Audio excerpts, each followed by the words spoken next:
Hi. So I'm not on the beach because it's windy yet again. I suppose summer is done. But anyway, more excitingly, the print version of the latest Astrological Journal has just arrived. Even though I've worked on this issue for several weeks, it's always exciting to get the print version. And as you can see, the magazine's gone all tabloid, red top. The idea of our designer, Kat Keane, I said to her, I want a sort of collage of all the main actors in the Jeffrey Epstein story for Frank Clifford's fabulous piece on this story, which is not over yet. And so she came back with her preliminary designs, and I loved all this red stuff. Of course, some people think it's awfully common, but you know, astrology is part of life. It's not just for the libraries. And it's quite a mixed bag, this issue, aside from the Epstein scandal, which looks at the synastry of the central characters in the scandal. And also he identifies the astrology of themes relevant to the case pending against Ghislaine Maxwell. I think her trial is due next July 2021. But we've also got Andrew MacDonald's piece on traditional horary, how to save a troubled marriage.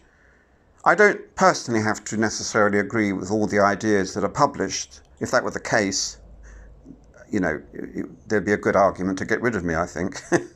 I think it's a good idea to set yourself the test. Well, does the piece make sense in its own right?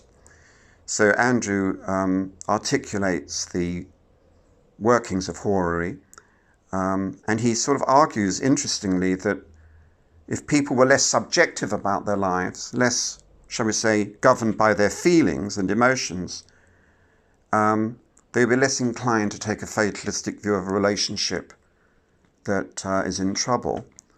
Other things besides just turning the magazine out, if I can balance it on my knee, you can see that this is not a rehearsed show.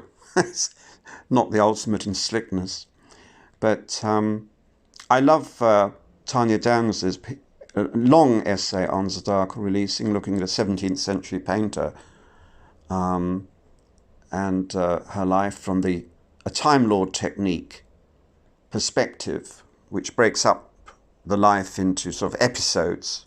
It's quite fascinating, and it's a system that derives from the Hellenistic period. Also, don't miss the coverage of our online conference of the Astrological Association. We've still got the pictures. This time, of course, you can look into the homes of our speakers, and there's Roy Gillett singing something from Gilbert and Sullivan. Shouldn't show you too much, otherwise you won't buy the issue. But I hope you go and buy the issue. You can go to the association website, astrologicalassociation.com, and buy individual copies of the magazine. Or alternatively, you can become a member, and then you get the magazine regularly as part of your membership package. Great piece by Brian Clark on Mercury's timelines. Let's have a quick look. I love all these graphs. Hell to lay out. Looking at its synodic cycles, and it's the theme of 3 that comes with Mercury. The sacred geometry of the planet's cycle.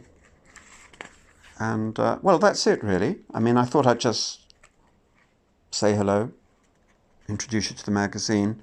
I hope that you support the Astrological Journal. Not many astrology magazines left. And we're doing quite well. The coronavirus issue was a sellout and had to be reprinted. So we're doing something right.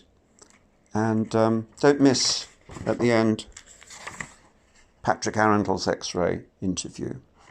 Okay, thank you for listening, and I hope you have a happy life.